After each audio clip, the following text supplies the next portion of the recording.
Have you ever turned on a new security policy in M365 only to get a flood of Monday morning tickets from unhappy users? If that sounds familiar, you're not alone. Today, we're going to cover 10 critical settings that lock down your tenant but won't lock out your users. The trick is balancing Ironclad security with usability, and we'll show you exactly how to do it without the usual pain. The security setting everyone forgets. Most admins feel confident once they have set strong password requirements. Complexity rules are in place, expiration is turned on, and minimum length checks out. It looks solid on paper, but here's the catch. Attackers don't actually care how complex those passwords are if the system doesn't demand anything more during sign-in. That one missing layer is exactly where most tenants stay vulnerable, even if the admin thinks the basics are covered. The assumption is simple. If users must create long, complex passwords, that's enough to keep intruders out. But attackers have changed the game. Password spray attacks are automated, fast, and usually successful against at least a handful of accounts in even the most mature organizations. The truth is, complexity requirements don't stop an attacker from trying endless combinations across many accounts. And if a single password is weak or reused somewhere else, that's often all it takes. One tenant I worked on learned this the hard way. They had standard password policies in place, thought they were in the clear, and moved on to more visible projects. It wasn't until their help desk started drowning in reports of missing emails that they realized something was wrong. A single compromised user account had been sending thousands of phishing messages internally and externally for days. The attacker didn't need to crack a difficult password from scratch. Instead, they tried common patterns across every user and eventually one hit. Because nothing else was configured, that account was fair game. Stories like that aren't rare. Microsoft has published insights showing that the overwhelming majority of successful credential-based attacks target tenants without any additional identity protections. Numbers vary, but the pattern is crystal clear. Password-only defenses eventually fail, no matter how strict the characters and symbols are. Attackers rely on that blind spot because they know it's surprisingly common for organizations to overlook. So what's the actual setting that gets skipped? It's the consistent application of multi-factor authentication through conditional access. Microsoft even provides a baseline MFA configuration, yet many admins hold back from turning it on. Sometimes the hesitation comes from thinking it will be a nightmare for users. Other times it's because conditional access feels like a big design project, touching every login scenario across the entire tenant. Either way, hesitation leaves a door cracked open. Admins often picture the worst-case backlash.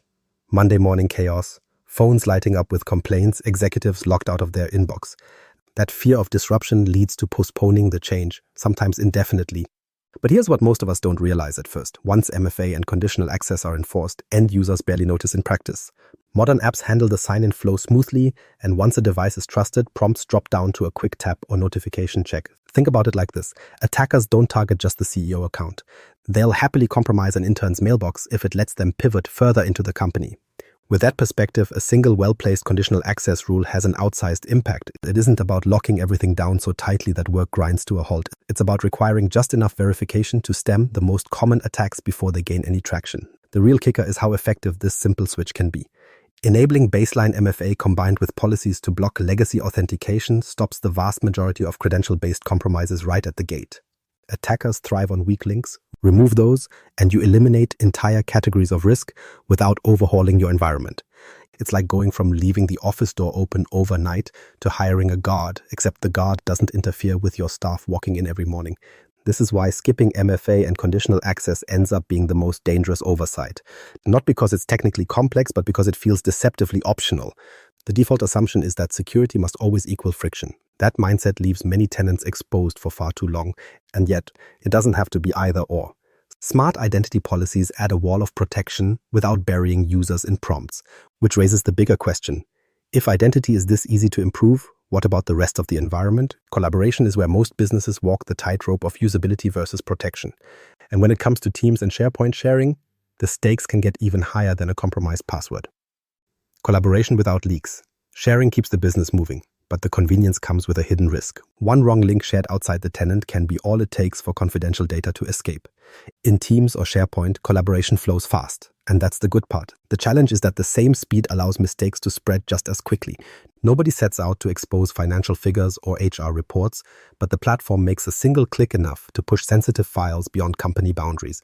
You've probably seen this scenario play out. Someone in finance drops a spreadsheet into a Teams chat, meaning to share it only with their manager. Instead, the link gave external access to a supplier who happened to be part of the channel. That supplier now has visibility into salary data and budget breakdowns that were never intended to leave internal walls. By the time the admin steps in, it's already too late. copies are made, attachments are in inboxes, and the cleanup effort becomes more about damage control than prevention. This kind of misstep is not as rare as people would hope. Everyday file sharing is at the center of knowledge work, and with that volume comes error. Data leaves organizations unintentionally far more often than through deliberate theft. A huge percentage of users working in Microsoft 365 admit at some point they've sent the wrong file or granted more permission than intended. Cloud collaboration makes it simple to work across projects and borders, but simplicity is also what enables these slips. So how do you keep the benefits of sharing without creating a constant leak? Microsoft has put several layers in the toolbox to address exactly that.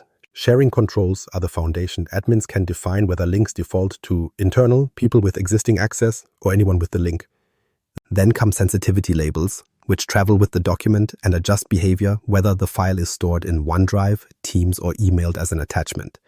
On top of that, there's data loss prevention, which lets you watch for patterns like personal information, financial identifiers, or even project-specific keywords.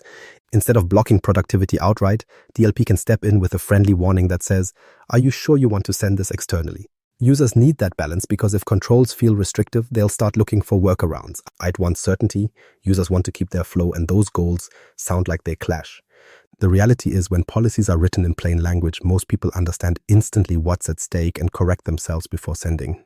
A pop-up that speaks human language, "This file contains customer records," lands much better than abstract codes or technical warnings. Of course, without those guardrails, the risk stretches beyond embarrassment. One accidental share can cross into regulatory trouble or contract breaches. Consider a healthcare organization where a misplaced file violates patient privacy law, or a financial institution that unintentionally provides external access to trade-sensitive data. In cases like that, the cleanup cost includes fines, legal reviews, and trust lost with partners and clients. What started as a harmless share link now has material business fallout that could have been avoided by setting better defaults. The good news is prevention here doesn't require draconian rules. A well-tuned DLP policy can be specific to business context. Maybe legal documents can't ever leave the tenant, but marketing materials can be sent broadly. If the policies guide users with clarity and stop only the real risks, they feel less like roadblocks and more like safety rails. The moment an employee gets a notification explaining why a file can't be shared and the wording makes sense, you've raised awareness without halting productivity. That kind of configuration not only reduces risk, but also redirects the conversation between IT and business units. Instead of saying no to every request, admins can show they've created space for secure sharing. Over time, that builds trust because teams see IT as an enabler, not a blocker. Monday mornings don't turn into ticket marathons because users understand the prompts and quickly adjust their behavior. So the lesson here is straightforward. Design your collaboration model with smart defaults, use sensitivity labels to enforce context, and let DLP policies communicate in clear, user-friendly terms. You'll avoid the endless cycle of accidental oversharing while keeping people productive. And once collaboration guardrails are in place, attention returns to identity. Because if file leaks are one side of the puzzle, the other side is stopping attackers before they even reach the data. And there's one conditional access policy that does more of that heavy lifting than almost anything else. The 80% fix. What if there was one rule you could set that would block most of the attacks hitting Microsoft 365 tenants today? Not half, not a quarter, but the majority of them. The surprising part is that this rule already exists in every tenant. You don't need premium add-ons and you don't need a 6-month rollout plan, but most environments still don't use it to its full potential. Conditional access is one of the most powerful tools in the platform, yet when you look at how it's applied day to day, the majority of admin teams are barely scratching the surface. A lot of that hesitation comes from perception. Everyone knows conditional access can enforce things like MFA or location policies, but the fear is always the same. If you turn it on too broadly, you'll break something. Executives won't be able to connect while traveling. A legacy application built years ago won't authenticate correctly. Remote workers will flood your help desk trying to sign in. So many admins take the cautious approach. They acknowledge it's important, maybe configure a pilot group, but then stop shy of enforcing it everywhere. The result is a tenant that looks secure on paper but still has wide open paths for attackers. That would be manageable if the workforce was always bound to the office. But users today log in from airports during layovers, hotel Wi-Fi, coffee shops with shared networks, and their home routers. Every one of those locations carries its own risks. A session started from an unmanaged device on an untrusted network is exactly what attackers look for. If there are no guardrails, you've essentially given them a clear runway to try stolen or guest credentials. And if legacy protocols are still accepted, those controls can be sidestepped altogether. Think about what that means in practice. A sales manager is racing to download a proposal before boarding a flight, quickly entering their password on a public connection.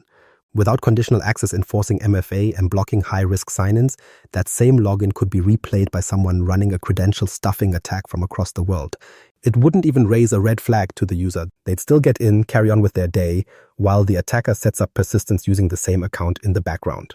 The numbers make this gap even clearer. Microsoft has shown data that a single, well-configured conditional access policy can prevent up to 80% of identity-related incidents in M365. That's not a minor optimization, that's closing off the main path attackers use to break into tenants. And yet, when you check many environments, these settings are either missing entirely or only partially applied. It's a strange contradiction. Everyone recognizes the value, but the fear of disruption outweighs the simplicity of putting it in place. So what exactly is that 80% fix? Two pieces, and they're simpler than most admins expect. First, you block legacy authentication. Older protocols don't support MFA and give attackers a way around modern defenses. Leaving them enabled is like insisting on keeping a backdoor unlocked even after upgrading the front entrance with new locks. The second step is requiring conditional access policies for all users, not just executives or IT teams. That way, every account has to meet the same baseline security checks before it can get into the tenant. Here's the key. For modern clients, this doesn't cause headaches. Outlook, Teams, OneDrive, these already know how to handle conditional access challenges. Once the device is registered or trusted, MFA becomes a quick tap on the phone instead of a repeated password drill. The security jump is enormous while the day-to-day disruption for staff is minimal. Administrators worry they'll trigger mass confusion, but in practice, most users barely notice anything new beyond an occasional prompt that quickly becomes routine. When you step back, this one configuration shift changes the math of your tenant's risk profile. Instead of relying on complex password rules that attackers test against in bulk, you're demanding real proof that the person signing in is who they say they are and refusing communication from outdated authentication models entirely.